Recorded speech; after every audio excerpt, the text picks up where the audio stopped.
Hello friends, welcome to Study Lamp. आज के हम कुछ करंट अफेयर्स के एमसीक्यूज देखेंगे जो कि आपके यूपीएससी, एसएससी, आईबीपीएस जैसे एग्जाम्स के लिए काफ़ी हेल्पफुल साबित होंगे। तो आइए चलते हैं, हम एक एक करके उन क्वेश्चंस को देखते हैं। पहला क्वेश्चन है, Bagayat Vikas mission has been launched by which state. Bagayat Vikas mission किस राज्य के द्वारा शुरुआत की गई है?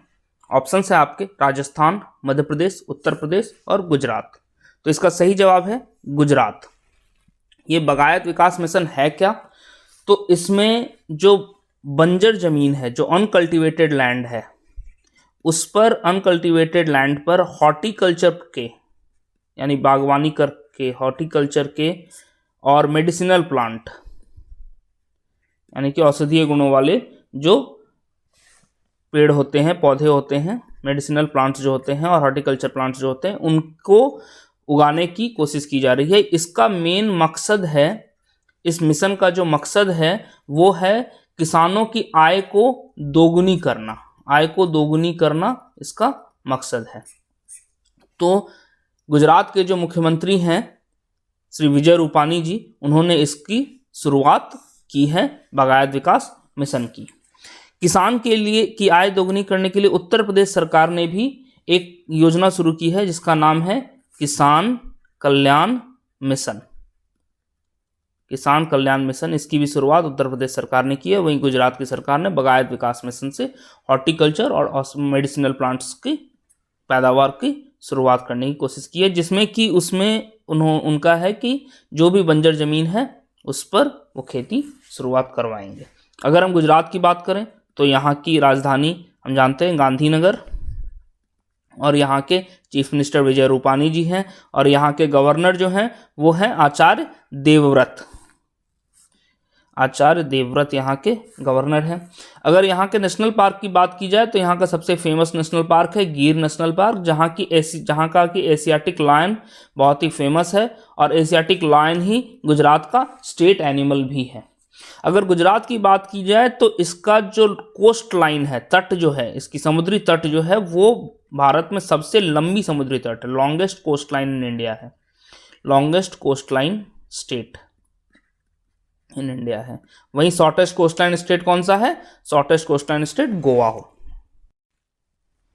Capital of Gujarat Gandhinagar, chief minister Vijay Rupani, governor Acharya Devvrat, state with longest coast line Gir national park है। Kutch desert wild life sanctuary भी यहीं पर है। स्टेट एनिमल एशियाटिक लायन, और गरबा जो है यहाँ का बहुत ही फेमस डांस फॉर्म है। यहाँ की बांधनी साड़ी जो है, जामनगरी बांधनी साड़ी, वो यहाँ की एक जीआई टैग है। यहाँ के काफ़ी फेमस जीआई टैग है, जैसे कि कच्छ एम्ब्रॉयडरी भी यहाँ की एक फेमस जीआई टैग है, जामनगरी बांधनी साड़ी भी यहाँ की जीआई टैग है। अगले सवाल पर चलते।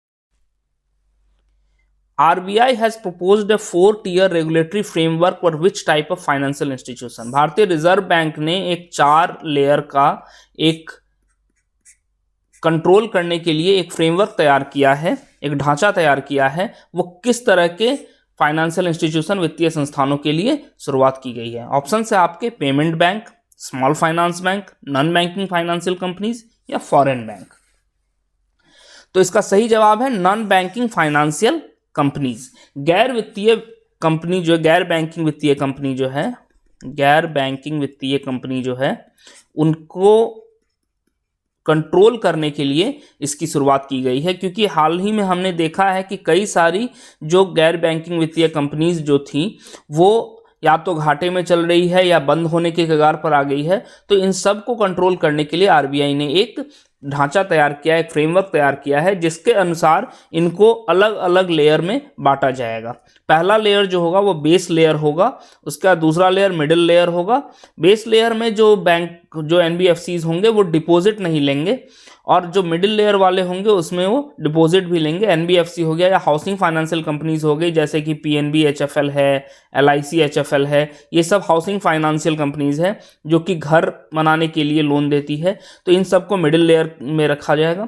अपर लेयर और टॉप लेयर जो है, टॉप लेयर में भी भारत में कोई बैंक नहीं है, कोई एनबीएफसी नहीं है। अपर लेयर में जो भी है और टॉप लेयर में, इनकी चूंकि पूंजी काफ़ी ज़्यादा होगी तो इनका असर भारत के अर्थव्यवस्था पर बहुत ज़्यादा होगा अगर ये फेल करते हैं। तो इन सब को कंट्रोल करने के लिए एनबीएफसी को 4 कैटेगरी में बांटा गया है और इसको इसी हिसाब से कंट्रोल किया जाएगा, उनके रेगुलेशंस सेट किए जाएंगे और उनको सही तरीके से चलाने की कोशिश की जाएगी।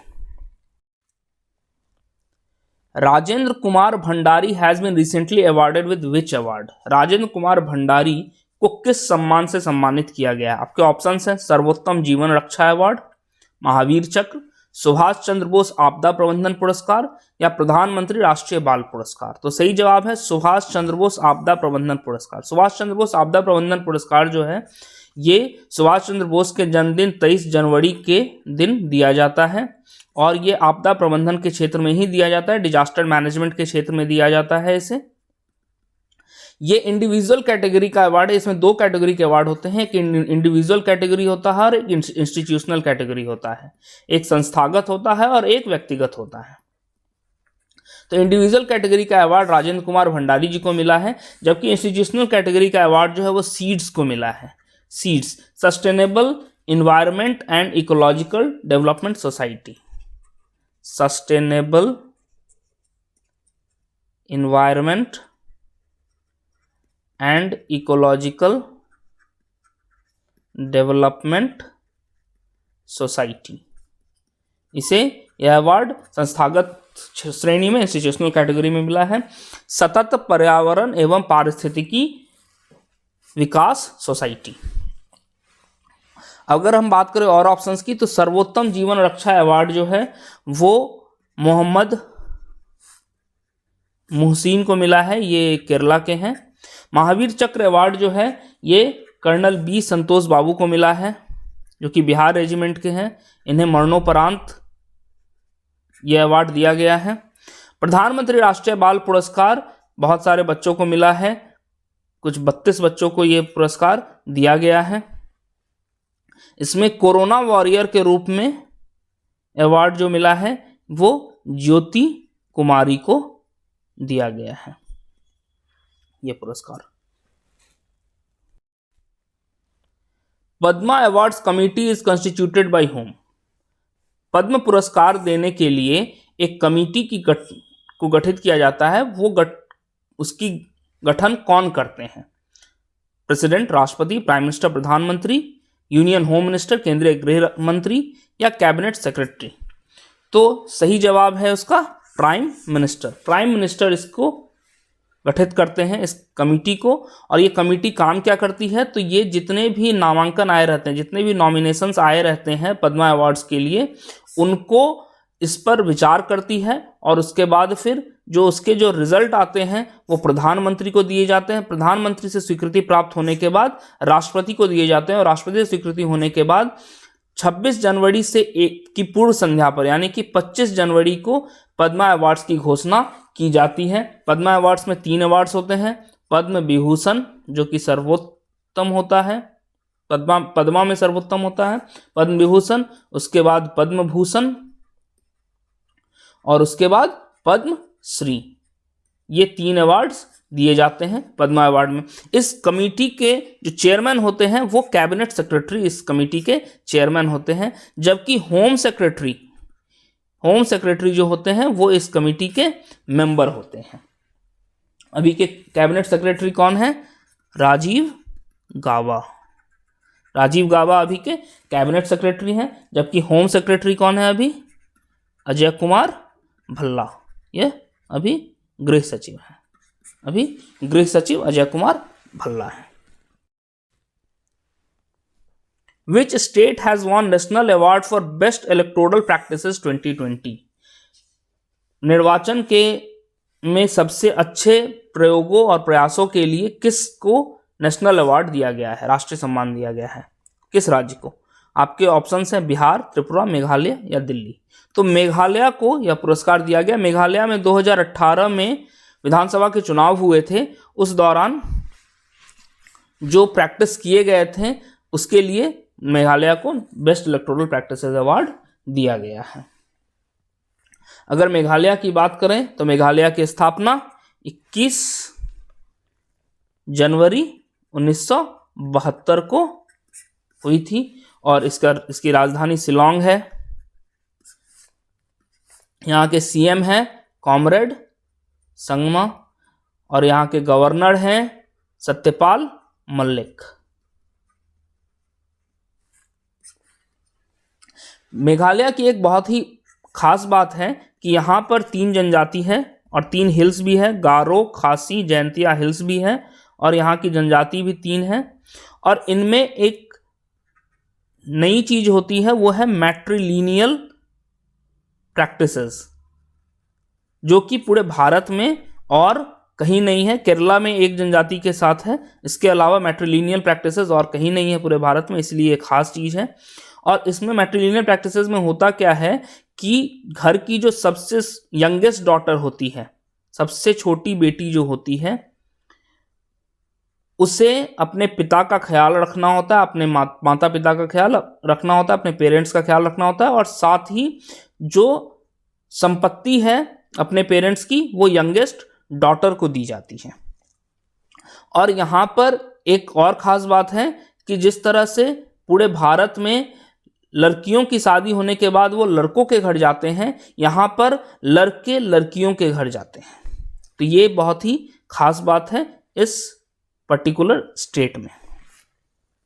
अगर यहाँ की बात करें तो नोकरेक बायोस्फीयर रिजर्व जो है वो मेघालय में ही है और मौसीनराम जो जगह है, मौसिनराम जो जगह है जो कि वेटेस्ट प्लेस ऑन अर्थ कहा जाता है, वो भी मेघालय में ही है।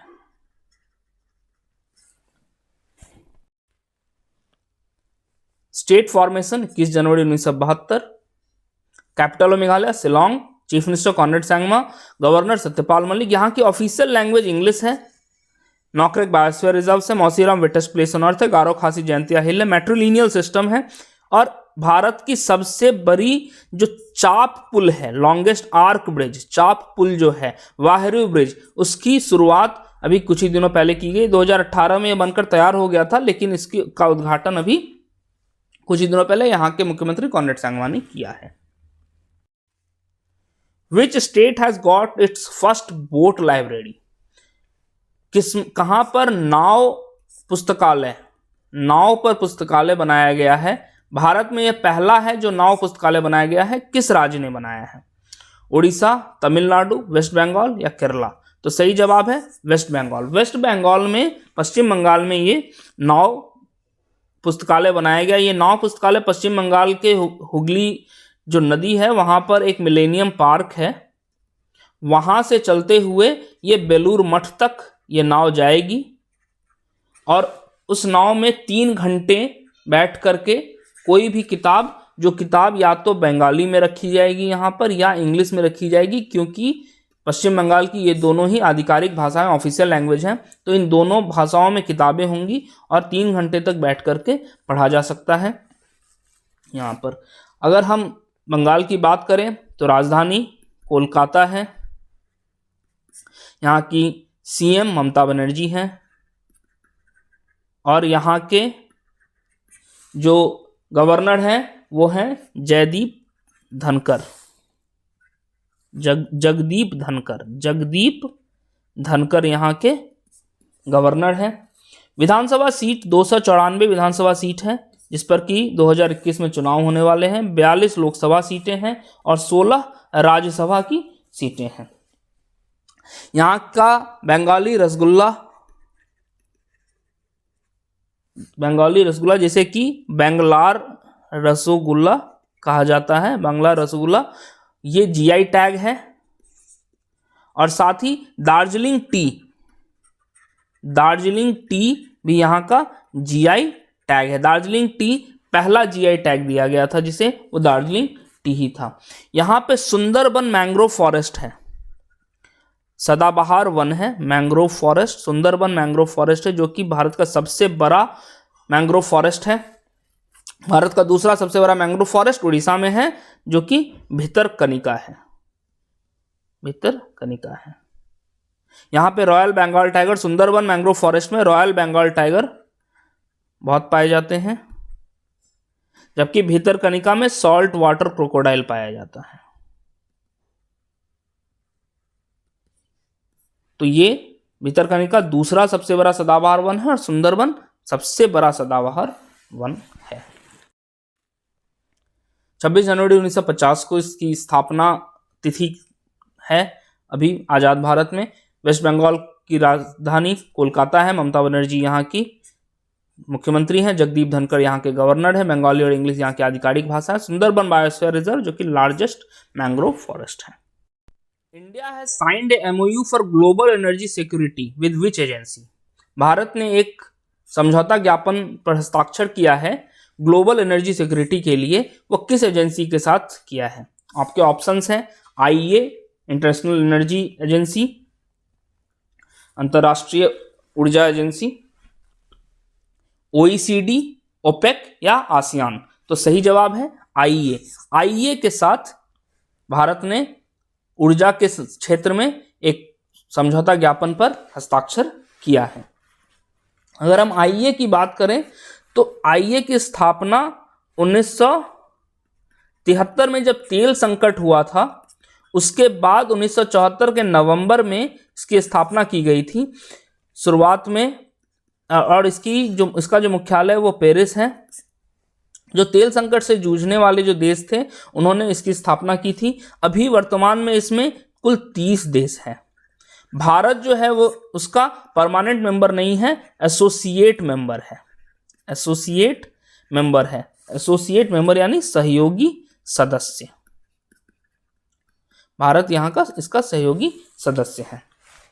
भारत, ब्राजील, चाइना ये सभी इसके सहयोगी सदस्य। इसका सदस्य बनने के लिए कंडीशन क्या है? तो इसका सदस्य बनने के लिए पहला कंडीशन है कि उसे OECD का मेंबर होना होता है। OECD यानी Organisation for Economic Cooperation and Development. Organisation for Economic Cooperation and Development, आर्थिक सहयोग और विकास संगठन, उसका मेंबर होना जरूरी होता है। और दूसरा कंडीशन है कि भारत का कुल आयात जो तेल का कुल आयात होता है भारत में, उसका 90 दिन का जो आयात है वो भारत के पास स्टॉक के रूप में संचित होना चाहिए, तभी भारत इसका मेंबर बन सकता है। ये दोनों कंडीशन फुलफिल करने के बाद।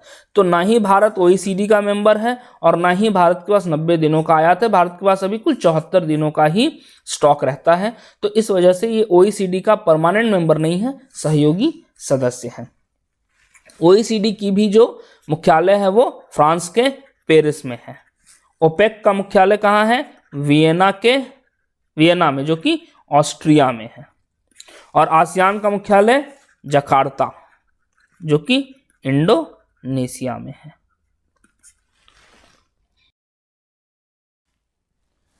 The term two-state solution is mentioned in news in the context of which two countries? द्विराज्यीय समाधान, ये काफी चर्चा में रहता है। ये किस दो देश के लिए बीच में समाधान के लिए ये शब्द यूज किया जाता है? ऑप्शन है आपके China Tibet, north Korea south Korea, उत्तर कोरिया दक्षिण Korea, US Iran, America Iran, और इजराइल पैलेस्टीन, इजराइल और फलस्तीन। तो इसका सही जवाब है इजराइल पैलेस्टीन।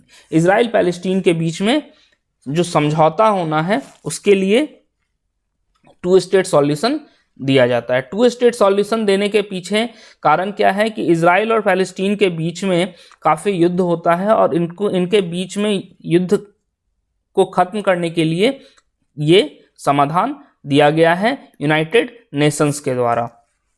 इसमें प्रॉब्लम कहाँ है? प्रॉब्लम ये है कि सबसे पहला प्रॉब्लम है कि जेरूसलम जो जगह है, जो इजराइल की राजधानी है, पैलेस्टीन भी उसको अपनी राजधानी बताता है और इजराइल भी उसे अपनी राजधानी बताता है। साथ ही जो गाजा स्ट्रिप है, ये गाजा स्ट्रिप काफ़ी कंटेंशियस है, युद्ध इसी की वजह से होता है। इजराइल जो है वो यहूदियों का देश है, जबकि फ़लस्तीन जो है वो अरबियों का देश है, अरब में है।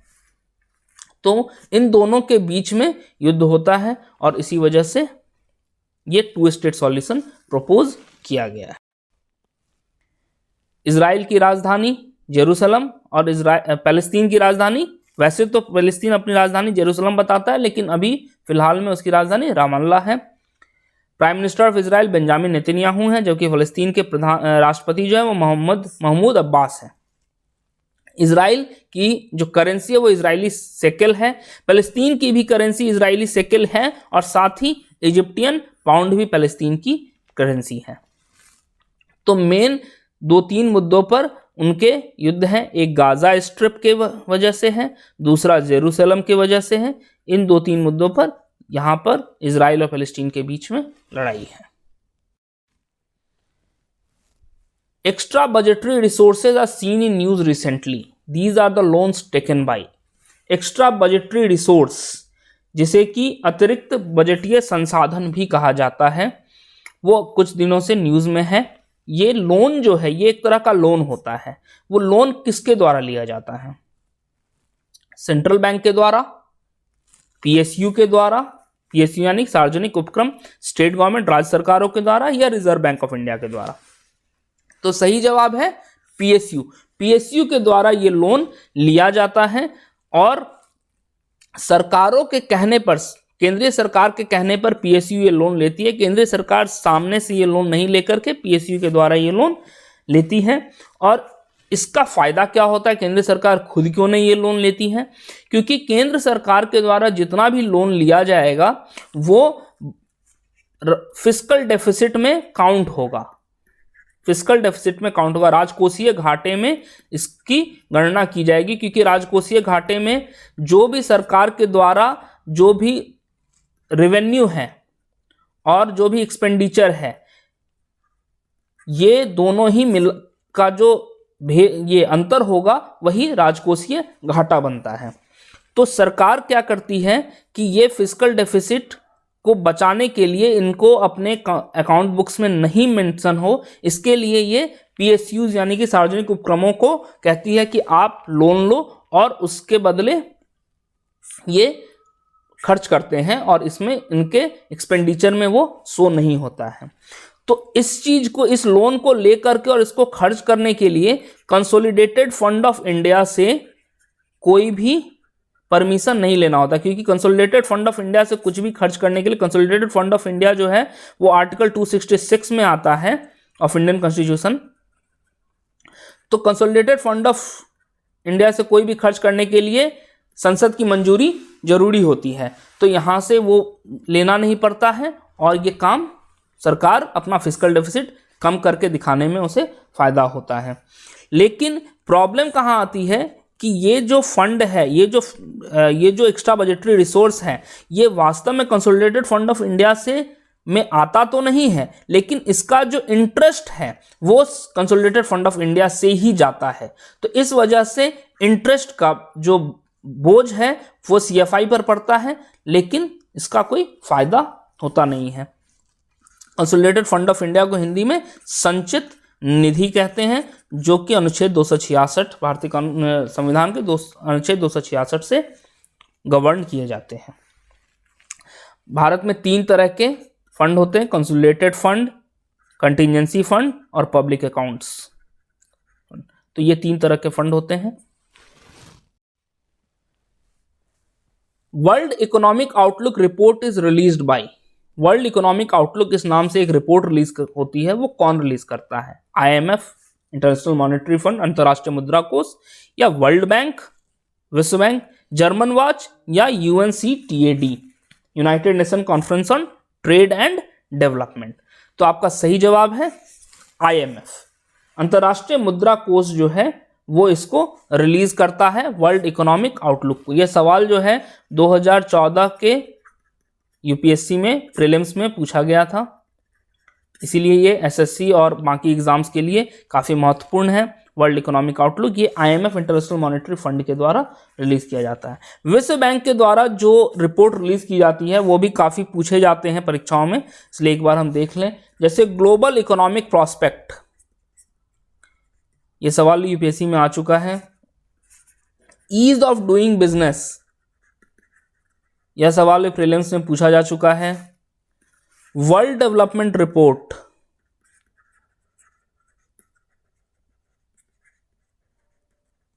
ये तीनों सवाल यूपीएससी पूछ चुका है। जर्मन वॉच जो है वो एक जो जर्मनी में है वो ग्लोबल क्लाइमेट रिस्क इंडेक्स निकालता है। भारत का अभी जो इसने जर्मन वॉच ने रिपोर्ट निकाली है उसमें भारत का स्थान 7वां है, यानी कि पर्यावरण में जो भी बदलाव होगा उससे किस पर कितना असर होगा। तो भारत 7वें नंबर पर है, यानी कि भारत पर पर्यावरण के बदलाव का काफी ज्यादा असर होगा। UNCTAD जो है अंकटाड ये ग्लोबल इन्वेस्टमेंट ट्रेंड मॉनिटर निकालता है। ग्लोबल इन्वेस्टमेंट ट्रेंड मॉनिटर निकालता है कि किस देश में कितने ज़्यादा इन्वेस्टमेंट हो रहे हैं, उस पर ये रखता है। व्यापार और विकास का संयुक्त राष्ट्र सम्मेलन है ये, United Nation conference on trade and development. तो अगर आपको ये वीडियो पसंद आया तो इसे लाइक करें, शेयर करें और हमारे चैनल स्टडी लैम्प को सब्सक्राइब करें और बेल आइकन प्रेस करना ना भूलें, जिससे कि आपको नए नए अपडेट्स मिलते रहें। Thank you.